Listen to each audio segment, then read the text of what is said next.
O universo da ópera é um mundo complexo e fascinante que combina música, teatro, narrativa, com histórias envolventes e uma grande diversidade de estilos. E além de tudo isso, tem os bailados, o coro, tudo junto e misturado, onde se destacam as vozes de grandes cantores e cantoras. Como a nossa convidada de hoje, uma soprano brasileira que tem encantado plateias por todo o mundo. É com prazer que recebemos no Persona, Carla Cotini.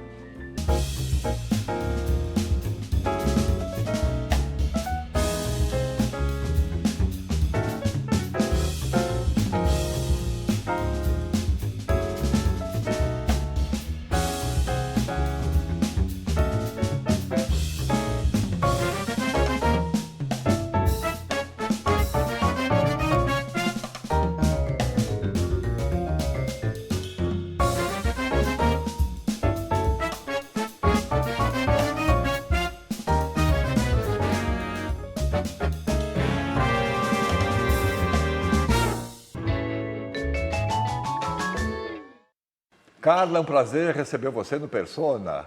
É realmente uma honra te receber aqui. É para mim que é uma honra, sou fã do programa, muito feliz, obrigada. Imagina. Então vamos lá. Sua conexão com a música, Carla, começou cedo e provavelmente por influência da família. Sua mãe era bailarina clássica e sua avó pianista. Então era um ambiente bem artístico, né? Então, você podia contar pra gente de que forma eles te influenciaram? Eu acho que os meus avós escutavam música clássica, tanto paterno quanto materno. Meus avós, digo avô e avó, né? E minha avó materna foi praticamente minha principal cuidadora, assim, junto com a minha mãe. Ela era muito presente na minha primeira infância, na minha infância. E ela tocava piano e tinha uma sala cheia de instrumentos e eu tinha uma conexão muito forte com ela. E eu sempre acho que tem uma coisa de nascer também, né? Com um gosto, um chamado. Então, eu gostava muito de cantar, eu gostava muito de dançar. A música era uma coisa que me mexia comigo. Carla, a gente tem um vídeo aí para mostrar para você. A gente gostaria que você visse e depois comentasse conosco. Tá bem.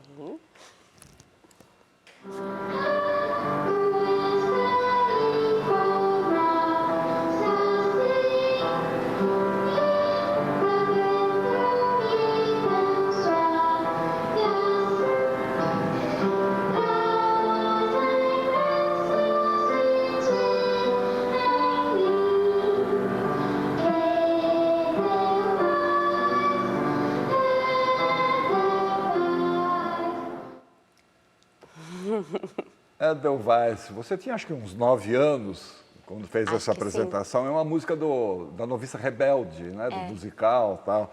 Que lembranças você tem desse momento? Eu tô um pouquinho emocionada porque me parecia minha filha. Mas sou eu, faz tanto tempo que eu não vejo esse vídeo. É o meu filme favorito até hoje. Eu amava, assistia no repeat, assim. E eram 2, né? Cassetes. Eu ficava montando em casa o musical, eu fazia um personagem, depois eu fazia o outro, era uma coisa que eu amava. Tem músicas lindas, né? Músicas lindas, é uma riqueza, né? E essa apresentação é onde? Na minha escola, eu estudava num colégio de monges beneditinos húngaros. E o reitor, ele era músico. E ele adorava música. E ele me pedia para cantar, ele me chamava às vezes para ir à sala dele durante a aula. E ele era um senhor que não parava de estudar. Você entrava na sala dele, ele já tinha mais de 80 anos, ele estava aprendendo um novo instrumento, assim, flauta. Uma vez eu me lembro que eu entrei e ele estava, acho que eu nunca toquei violão. Uma coisa tão, né, entusiasmante, assim, de se presenciar quando se é tão novo, né? Porque você fala, então a gente pode aprender para sempre, né? Que legal. Agora, ali você já revela uma certa técnica. Você já estudava música ali? Na escola eu fazia aula de música, aula de canto e eu tinha uma facilidade para afinar. Então a afinação para mim era uma coisa um pouco natural. E aí eles me colocavam para fazer os solos. E aí um pouco mais tarde você toma contato com a ópera através do seu pai. Né? Você vai assistir a sua primeira ópera. Foi. De Donizete. Eu acho que assisti Elixir do Amor. A Rosana Lamosa fazia a Dina e o Fernando Portari Nemorino. A gente foi ao Teatro Municipal. E eu fiquei encantada. A Rosana era meu ídolo, até hoje é o meu ídolo também. Depois acabei contracenando com ela algumas vezes, foi tão legal. E eu fiquei apaixonada, assim. Mas eu não sabia que você podia ser cantor de ópera como trabalho. Para mim era assim, é muito lindo isso, mas era uma realidade de fato muito distante da minha. A minha família, apesar de gostar de música, a música nunca entrou num lugar de ofício. Ela era uma coisa de lazer e eu até... Os meus pais até me incentivavam a cantar, mas nunca profissionalmente. Até era uma coisa que não era nem contemplada dentro da minha casa, assim. Eu lembro que na época que a gente estava no colegial, o que você vai querer ser? E para mim não existia essa possibilidade de artista.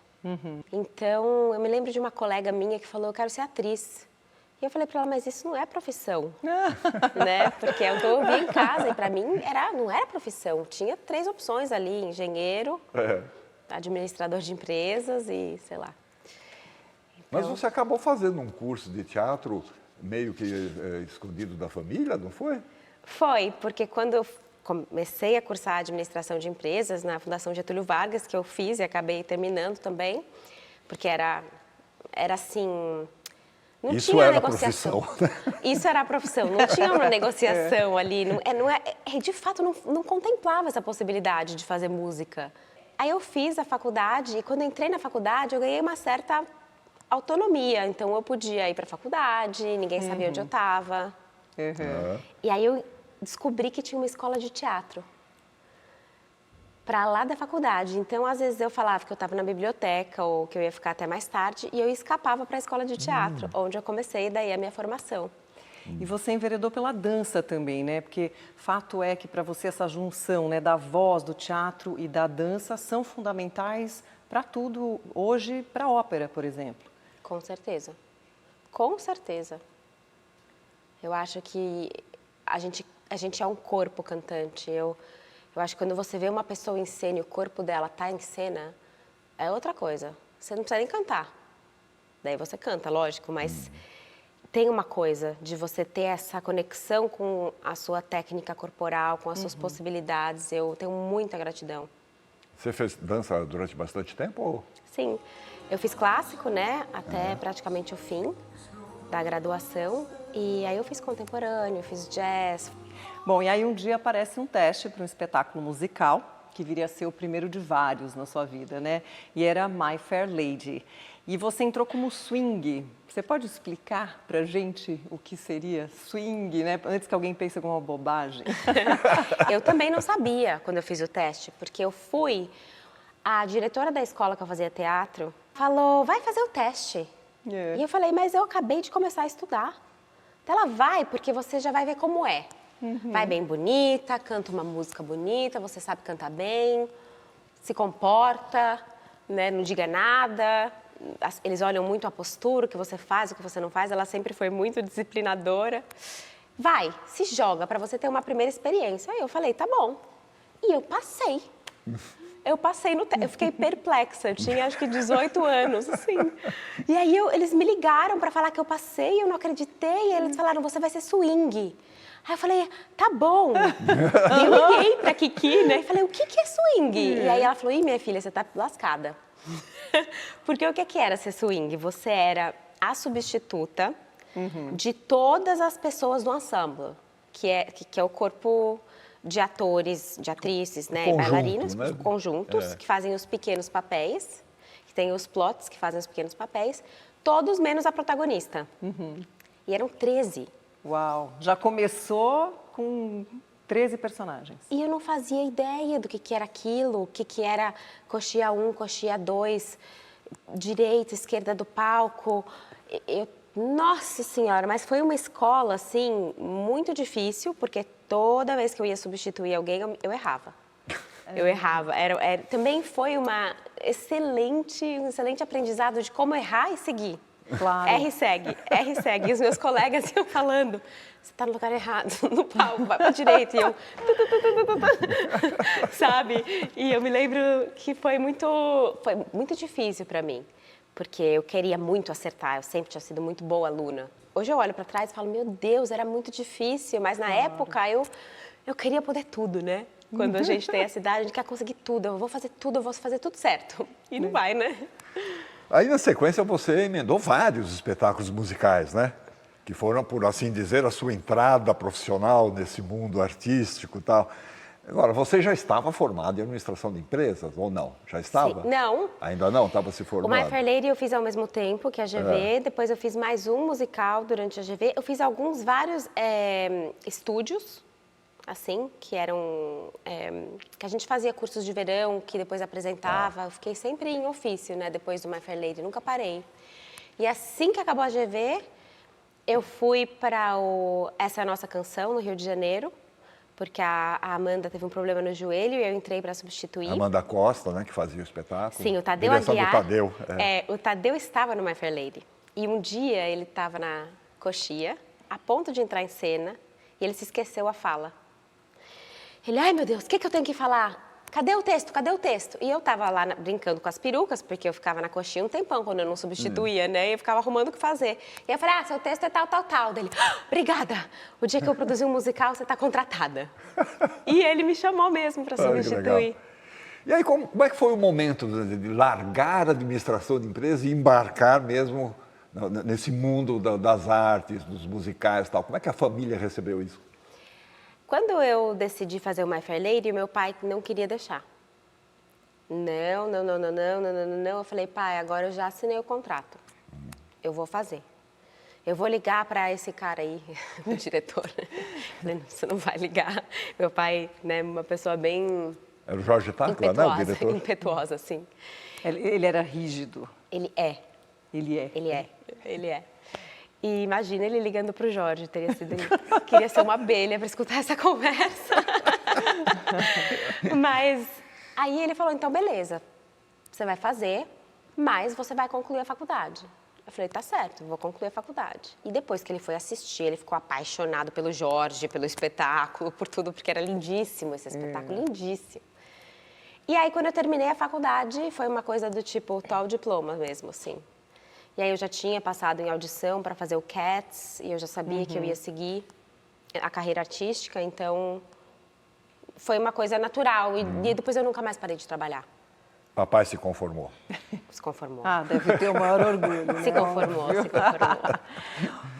Aí em 2011 você participa do concurso de canto Maria Callas, em Jacareí, né, aqui em São Paulo, e acaba ganhando o prêmio de revelação.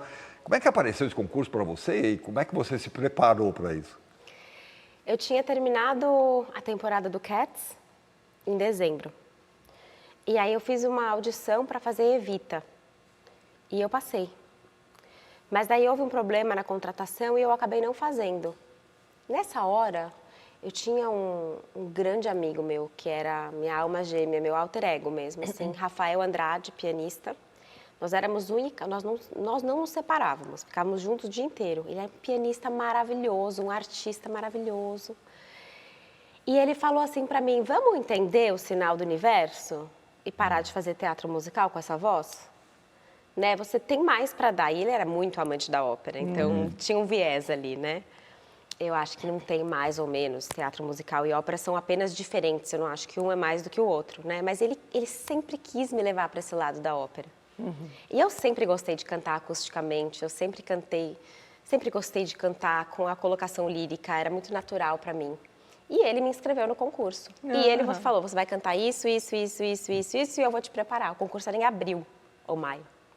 Acho que é abril.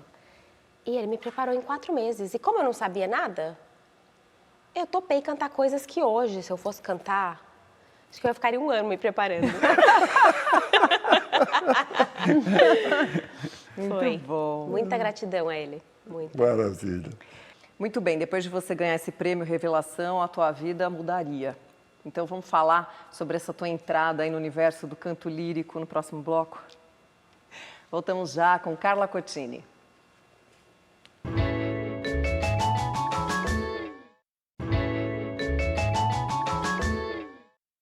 Pronto, estamos de volta com Persona. Hoje a nossa convidada é a Carla Cotini, a soprano Carla Cotini. Nem todo mundo conhece as diferenças que existem nas vozes femininas, as classificações. Então a gente preparou um quadro sobre isso, queria que você visse.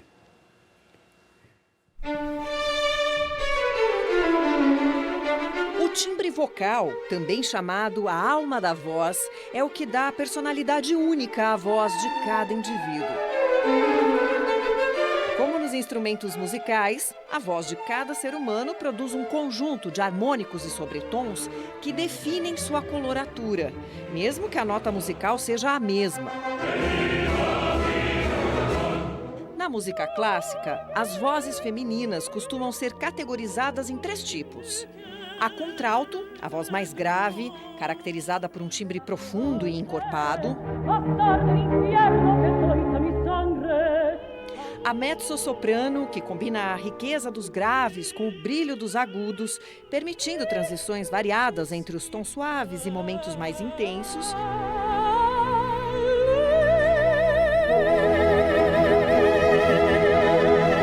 E a soprano, que tem como característica os timbres mais agudos ou registros mais altos na escala musical, ressoando com mais brilho e pureza.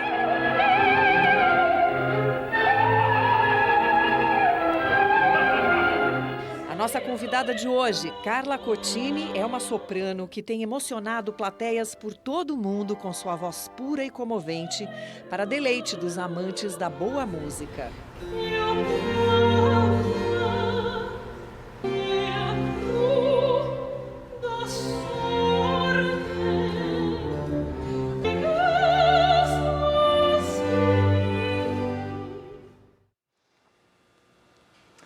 Carla, é claro que nos cantores líricos esses timbres são apurados à custa de muita técnica e exercícios vocais. Eu queria que você falasse para a gente como é que é a tua rotina, o seu dia a dia quando você está em cartaz ou quando você não está em cartaz. Que cuidados você toma?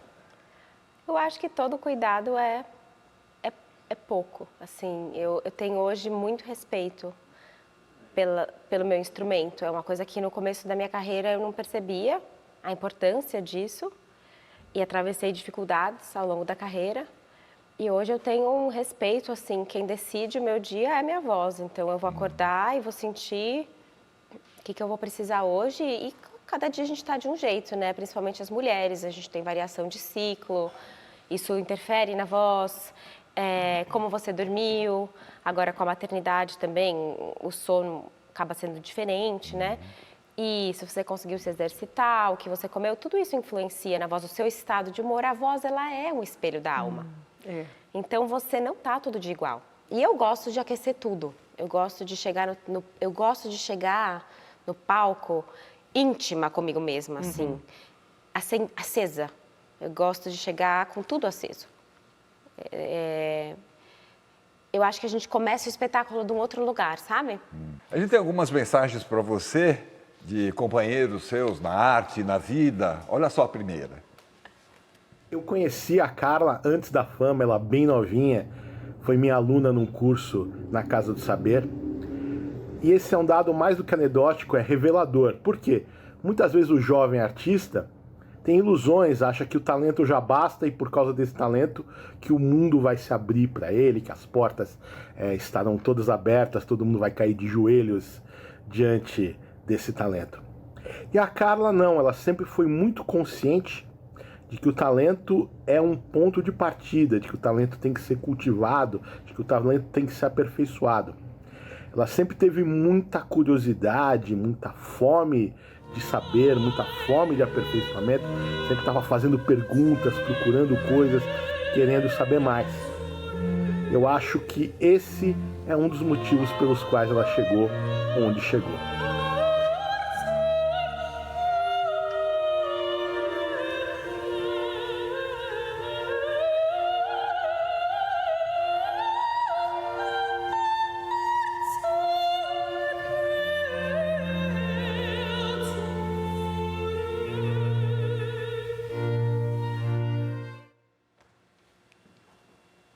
Irineu. Demais, de verdade. Eu estava fazendo Cats E eu vi que ia sair um curso na Casa do Saber sobre ópera. Sempre tive esse flerte.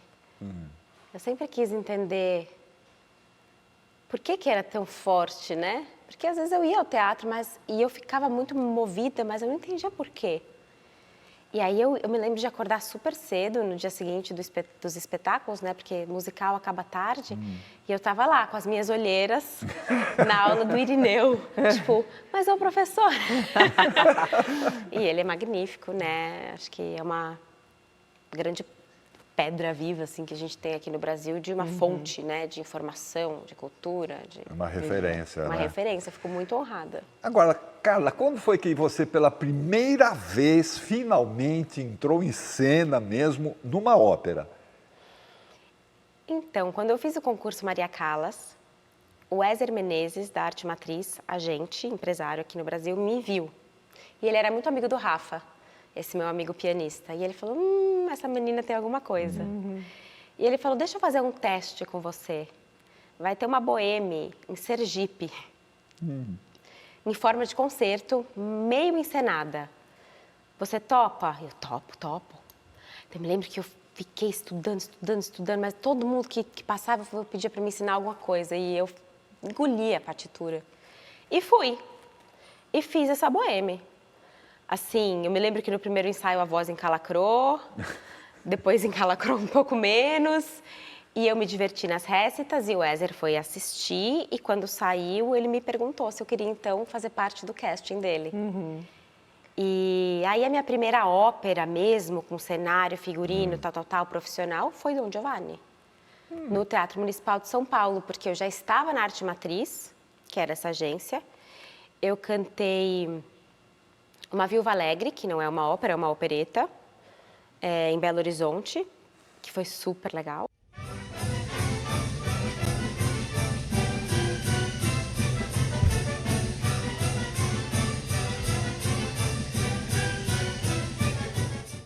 E no ano seguinte o Nestlin assumiu o Teatro Municipal de São Paulo e ele abriu audições informativas, tipo, quero conhecer o mercado inteiro.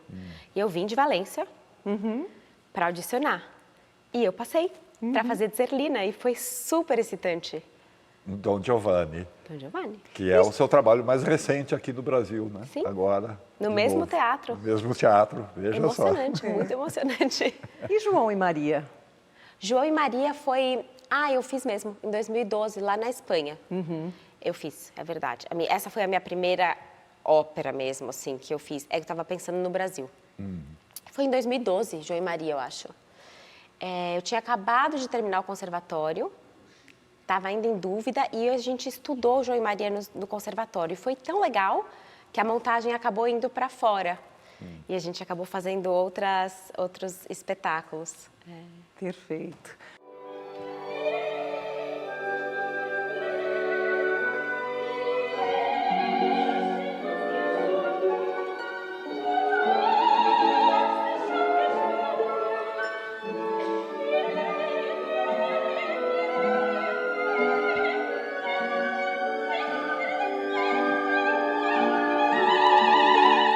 Mais uma mensagem para você, olha só de quem é. Oi, Carla. Estou feliz aqui de estar falando sobre você. Nós nos encontramos essa semana, não é? E descobrimos que nós temos lua em Virgem. Isso já quer dizer muita coisa.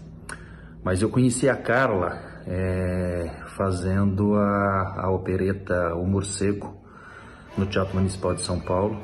E eu fiquei muito encantado com a Carla desde o início, porque além das qualidades vocais, a Carla tem uma disponibilidade para a cena que é muito bonita, né? E para um diretor de cena, então isso é um presente. Ela fazia a Ida, uma piriguete, e que ela fazia lindamente, de uma maneira muito divertida. Ficamos muito amigos a partir de então. A Carla tem um rigor, a Carla tem uma disciplina que eu admiro muito. Eu acho fundamental para a arte em geral, né? Depois nós nos encontramos em Porto Alegre, onde eu dirigi uma versão do Orfeu e Eurídice do Gluck. Ela fazia Eurídice, também fazia lindamente, dançava, era linda em cena. Foi um espetáculo que eu adorei fazer, que eu tenho ótimas lembranças.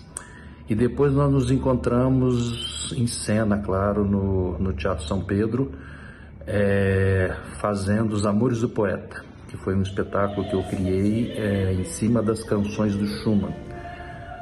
O pianista era o Ricardo Balesteiro e nós fizemos essa mistura de música com teatro e dança, junto com a São Paulo Companhia de Dança. E de novo a Carla fez lindamente e com uma dedicação, com carinho, com rigor, né, que eu admiro muito e acho uma das nossas grandes cantoras da nova geração. Então é isso, Carlinha. Então super beijo, super beijo e até breve.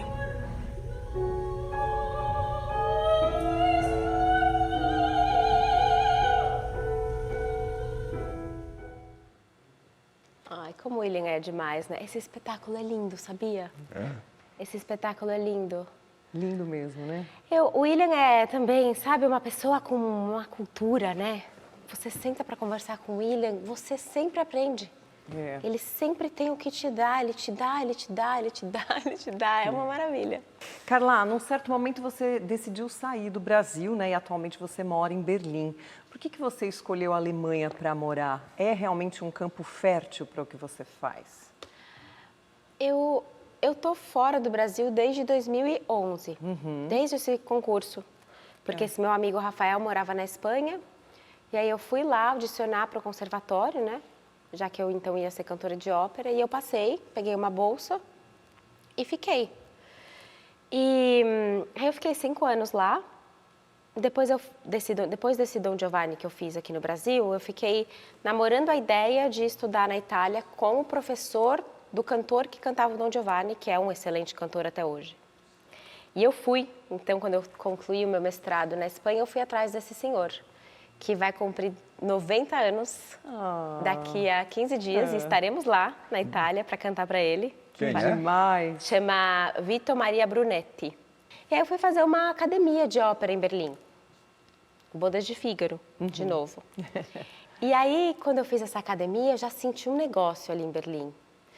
Assim, nossa, eu acho que esse lugar me chamava, tinha uma coisa viva, tinha uma coisa de... Sabe o que é? Eu acho que aonde você não consegue aprender nada, não te demores. É um pouco o meu lema, assim.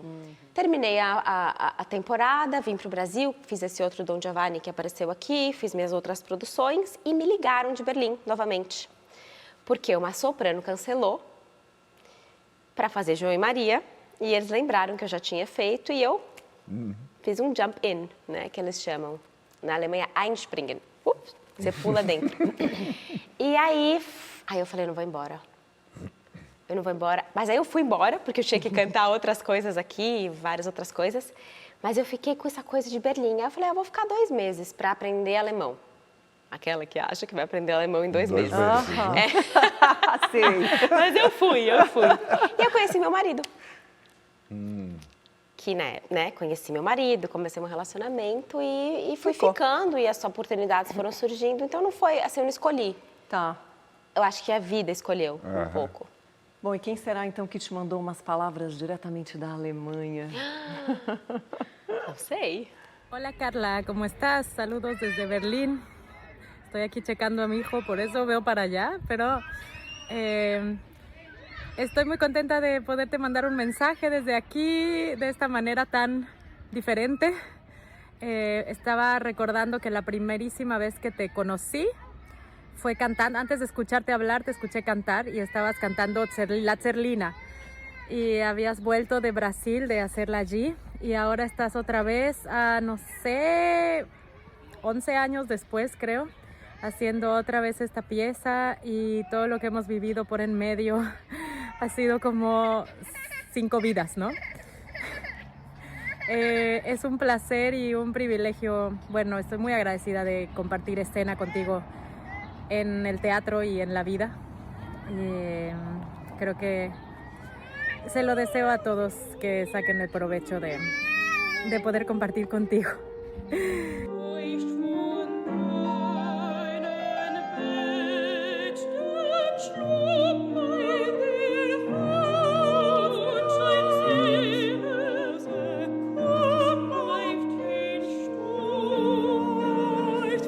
Bueno, y nos vemos aquí muy pronto, que disfrutes de Brasil, de Mozart, de tu música y te queremos mucho.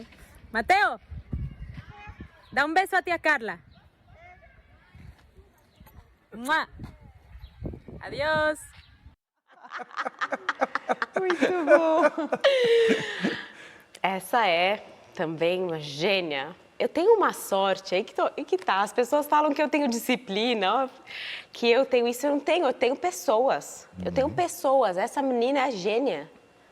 Uma gênia, a gente compartilhou um papel no mestrado, na ópera Rinaldo, de Handel, fazíamos o mesmo papel. E eu olhava ela e falava, o que ela tá fazendo? O que é isso? De onde surgiu essa criatura? A Ana é minha melhor amiga. Ah, que lindo, gente. Agora, mesmo morando lá em Berlim, você vem constantemente ao Brasil, né? Já se apresentou em Minas Gerais, Salvador, Porto Alegre, vários lugares, né, aqui no Brasil. Numa dessas vindas, você interpretou a Julieta nos Capuletos e os Montecchios, dirigido por Antônio Araújo.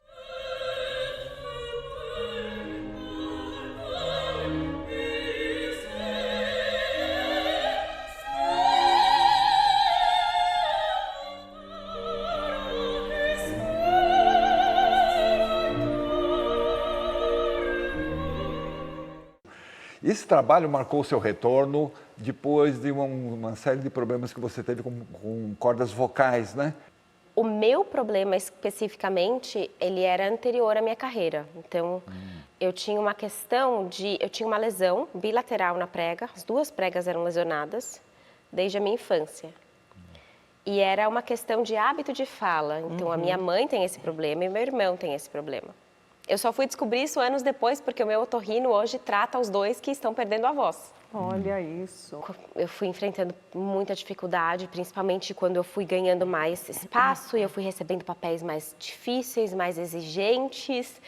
E fui querendo fazer, porque tinha tudo para fazer, menos prega.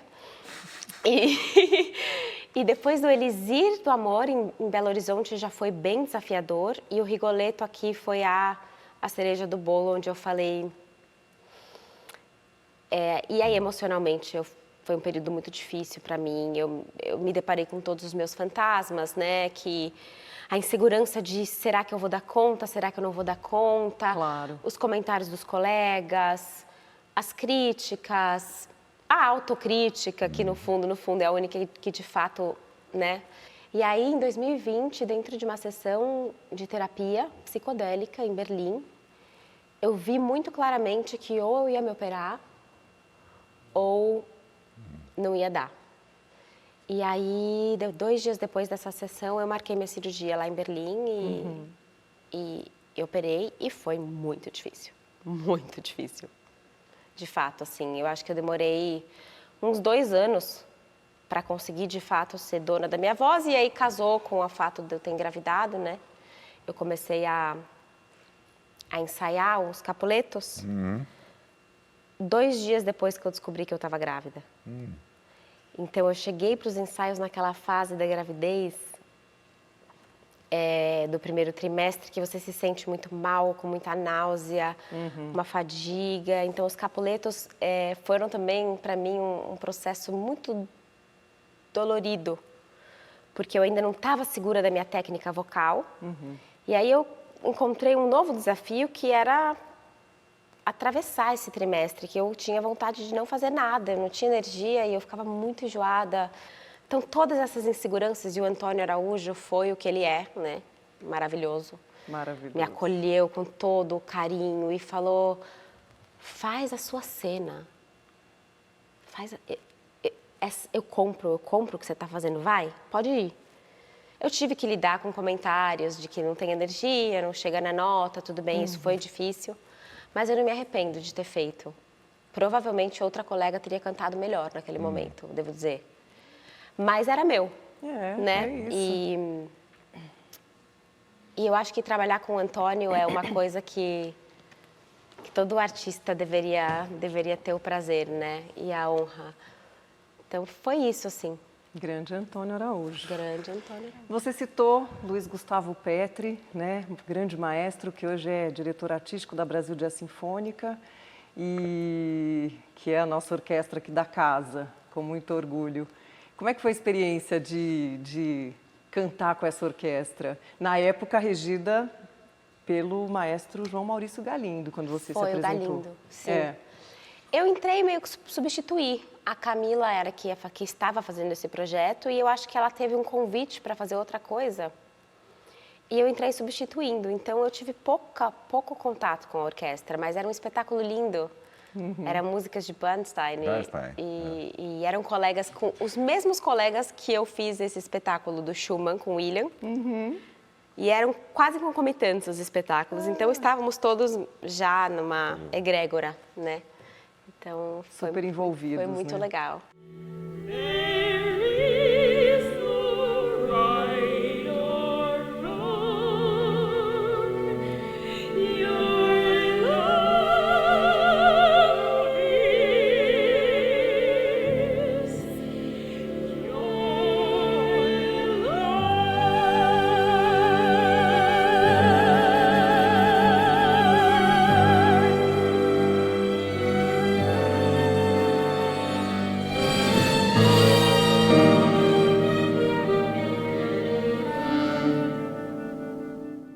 Bom, a gente vai para mais um intervalo e na volta a gente pode falar de Mozart.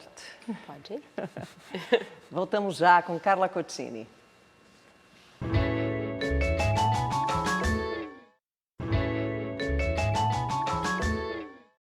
Estamos de volta para a nossa conversa com a soprano Carla Cotini. Carla, para abrir esse bloco, a gente tem mais uma mensagem para você. Quem será? Quem será?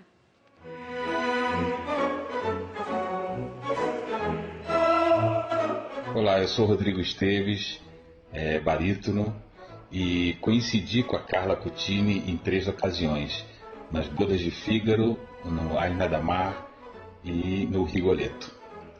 Carla é uma profissional excelente, com uma voz linda, única, muito artista, muito sensível e uma grande colega. E desde aqui mando um grande beijo para ela.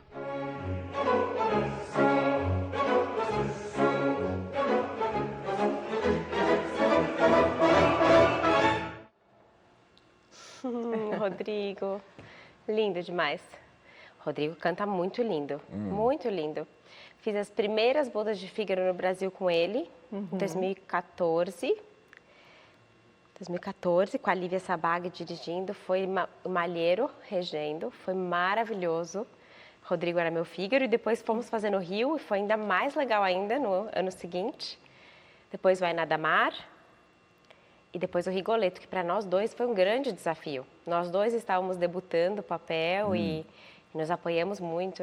Rodrigo maravilhoso. Mora em Valência. Carla, além da música erudita, você também gosta da música popular. Aliás, Maria Bethânia é uma inspiração para você, né? Ela vai me dar um depoimento? Olha! E você admira a forma que ela recita os textos, né? É isso. Eu quero ser possuída por você. Eu amo. A Bethânia me leva à loucura. E eu me inspiro mesmo. Quando eu tenho que recitar, mesmo o meu recital com o Balesteiro, nosso último recital, o ano passado, aqui no Brasil, nós construímos assim a la Bethânia mesmo.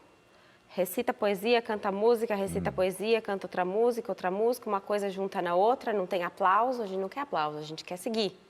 A gente quer levar vocês para uma journey, para uma jornada. E ela faz isso com a gente, né? É isso. Eu costumo dizer que ela é uma entidade ela no palco. Ela é o todo, né? Em 2024, você cantou as Baquianas Brasileiras do nosso Vila Lobos na Alemanha. Como é que é cantar as Baquianas na terra do bar? É maravilhoso, é maravilhoso. Eu tenho cantado, né, desde então. A primeira foi em junho do ano passado e depois dessa eu fiz várias, porque a orquestra me adotou, né? Tenho mais uma mês que vem lá também, mais 2, em vários lugares da Alemanha. E é muito legal, porque é literalmente isso, né? As Baquianas são a junção do Brasil com a Alemanha, de uma certa forma, apesar de que Bach parece ser uma coisa um pouco mais universal do que caracterizá-lo como alemão, né? Uma coisa, a música dele é tão... Mas ele é alemão. E eu acho que o texto brasileiro, a música brasileira... Eu estava falando com o balesteiro sobre isso e ele estava dizendo que não foi a Elza Soares que falou. Ela estava falando sobre a interpretação de alguém cantando música brasileira e ela falou, é que falta ombro. Tá bom, mas falta o ombro. E é isso, entendeu? A gente tem a coisa do ombro, né? E a música do Villa-Lobos precisa do ombro. Então, eu acho que é um casamento perfeito mesmo ter um soprano brasileiro para cantar com os cellos.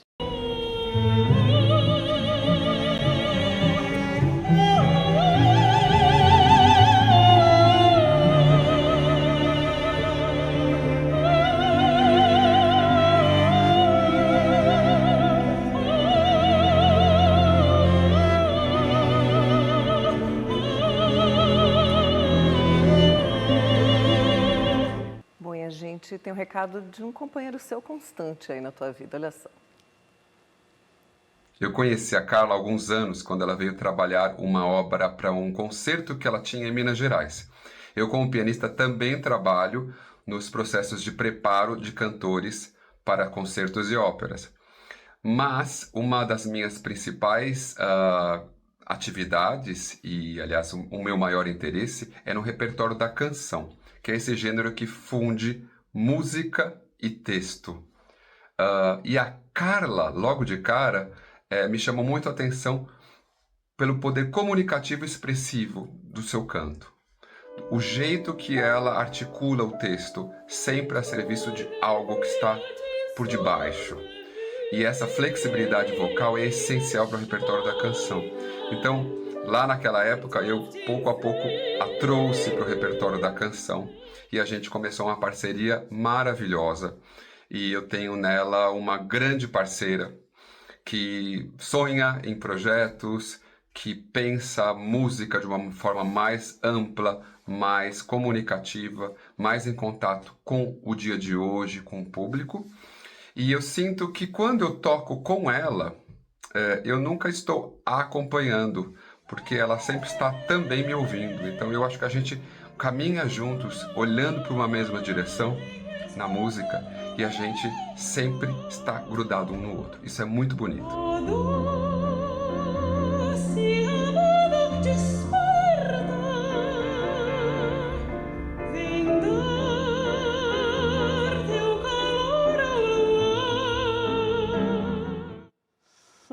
Isso foi Covid. É uma honra. Eu fico muito emocionada, porque o Ricardo, ele me apresentou a canção, né? Eu fui preparar uma missa sinfônica de Mozart. E ele falou, você canta canção? Eu falei, não. E aí ele fez um programa chamado Lida Studio, que ele nos preparava, os cantores e pianistas jovens. Esse era o nosso pagamento, e a gente fazia recitais. E na preparação a gente se apaixonou, e aí eu acabei ficando parceira dele, não do pianista com quem eu entrei no projeto. E ele apostou em mim, assim, e me ensinou muito do que eu sei. E com ele você tem feito muitas apresentações de música de câmara, né? É um outro mundo, né? Uma produção mais simples, né? Não tem aqueles gestos largos, né? Aquela interpretação grandiloquente das óperas. Como é que é isso para você? Eu gostaria de fazer muitas mais do que a gente faz. A gente também não encontra facilidade em encontrar espaços. Ainda que seja tão simples, é só um piano, né? Mas eu acho que as pessoas não têm noção da grandeza disso. As pessoas, quando vão, saem extremamente tocadas, mas não sabem o que é. Né? Eu acho que falta, talvez, da gente. Eu fico pensando o que é que falta da minha parte, né? Porque culpar o outro também. Mas talvez falte informar mesmo, né? O que é isso? O que é a canção de câmara? E por isso, essa semana, depois que eu estreiei, né? Que é o tempo que eu estou tendo aqui, estamos fazendo isso, né? Estamos colocando energia no nosso dueto para gravar, para expandir horizontes, porque tem um poder transformador, assim. A música me transformou muito. Eu não sei, não consigo contemplar onde é que eu ia estar se eu não tivesse sido tocada por esse repertório todo que me toca a cada dia, né? As Bodas de Fígaro, Dom Giovanni, Mozart, Essas duas são algumas das suas obras prediletas, né? Vamos ver um quadro que a gente produziu sobre esse garoto, o Mozart. Oh.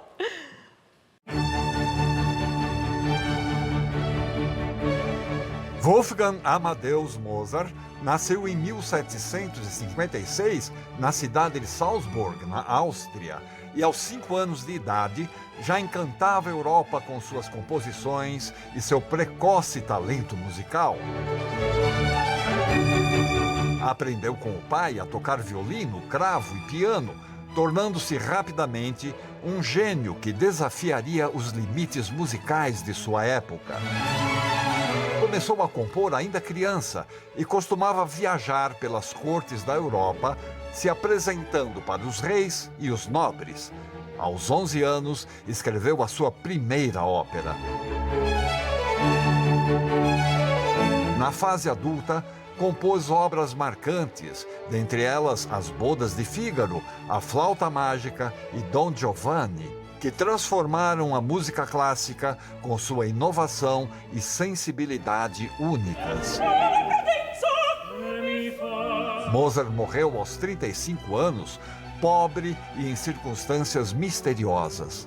Foi enterrado sem pompa ou cerimônia em uma cova comum, deixando inacabado seu impressionante Requiem, que na tradução literal significa missa fúnebre.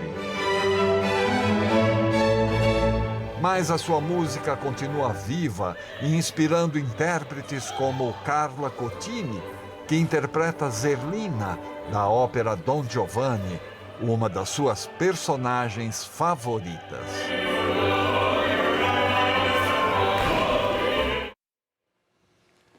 O que te atrai tanto no Mozart e na Zerlina? Eu não sei dizer.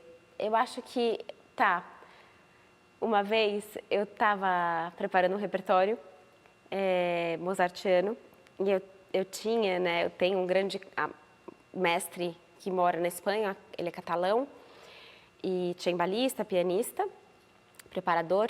E uma vez ele falou assim para mim: cantar Mozart é reírse del cura sem que o cura se dê conta. Então, dar uma risada do padre sem que o padre perceba, mas você está sempre tipo, eu sou boazinha, mas você não sabe o que tem por trás disso. Uhum. E a gente trabalhou a missa em dó menor do Mozart inteirinha com isso por trás. Então, eu acho que o Mozart, ele tem isso, assim, que ele tudo tem duplo sentido quando não tem triplo. E é de uma maneira muito elegante. Então, a música do Mozart, você tem que ter umas asas para voar muito potentes e muito ágeis e muito precisas, porque você vai voar muito alto, mas dentro de um quadrado. Essa minha amiga falou uma coisa semana passada. Eu vou falar, tá? Que a gente está aqui. Falar, por favor. Eu mandei para ela um pedacinho da área do Don Giovanni, do colega que canta com a gente, o Hernani Iturralde, que eu tô assim encantada com a voz dele. Falei, amiga, olha o Don Giovanni cantando. Ela falou, ai, por Deus, é a música mais aguaconho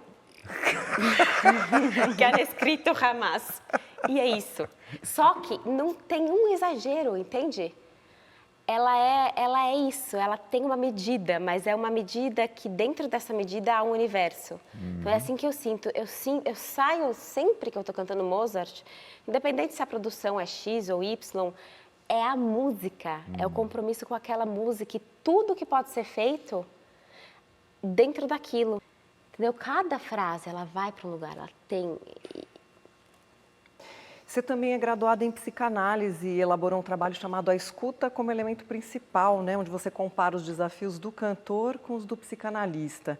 Conta um pouco para a gente sobre essa tese aí do divã e do palco. Então,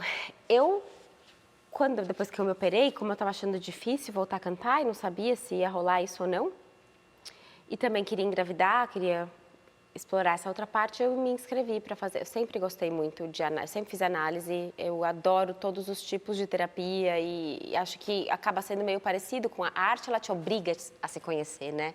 Você vai para o palco, o cara te pede uma coisa que te coloca vulnerável E você sofre, e você se expõe, e aí você fala, por que eu tô machucada aqui, por que eu tô machucada ali? E você é forçado a se conhecer. Mas para esse personagem eu preciso de uma coisa que eu não sei. Eu não quero fazer isso. Por que você não quer fazer isso? Então você está sempre sendo jogado, né, contra a parede, assim. E daí eu comecei a estudar psicanálise, eu vou me formar o mês que vem, já estou atendendo, amo. E eu precisava escrever eu preciso escrever um paper por semestre, né? E o semestre passado eu estava encalacrada, que não ia, e aconteceu da minha primeira paciente ser no dia depois do meu primeiro recital de canção brasileira que eu fiz em Berlim.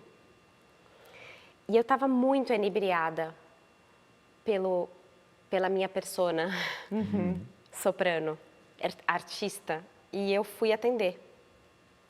E eu fui atender assim, meu Deus, ela vai ver no YouTube, ela vai jogar meu nome e ela vai falar o que essa soprano aí tem para me dizer, né?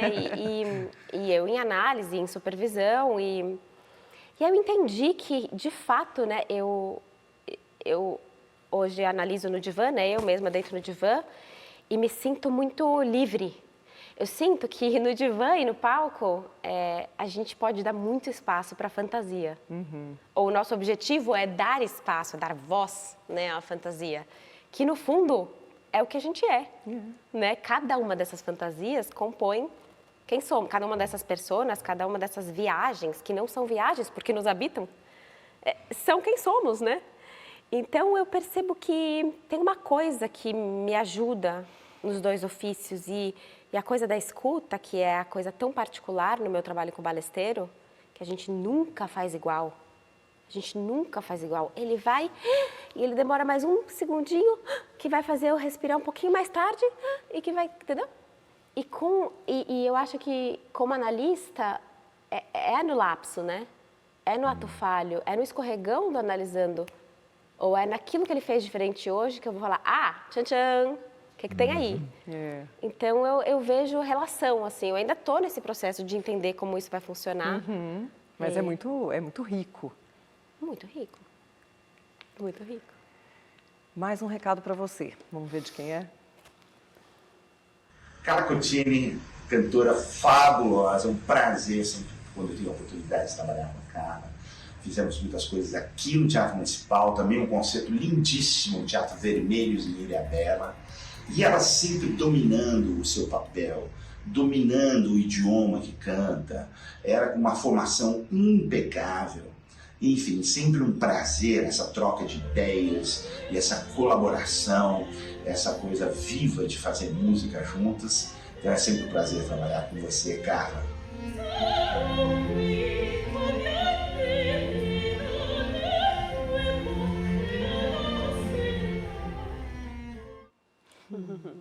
Eu estou super feliz que o Roberto me chamou para esse papel, para eu voltar depois de tantos anos.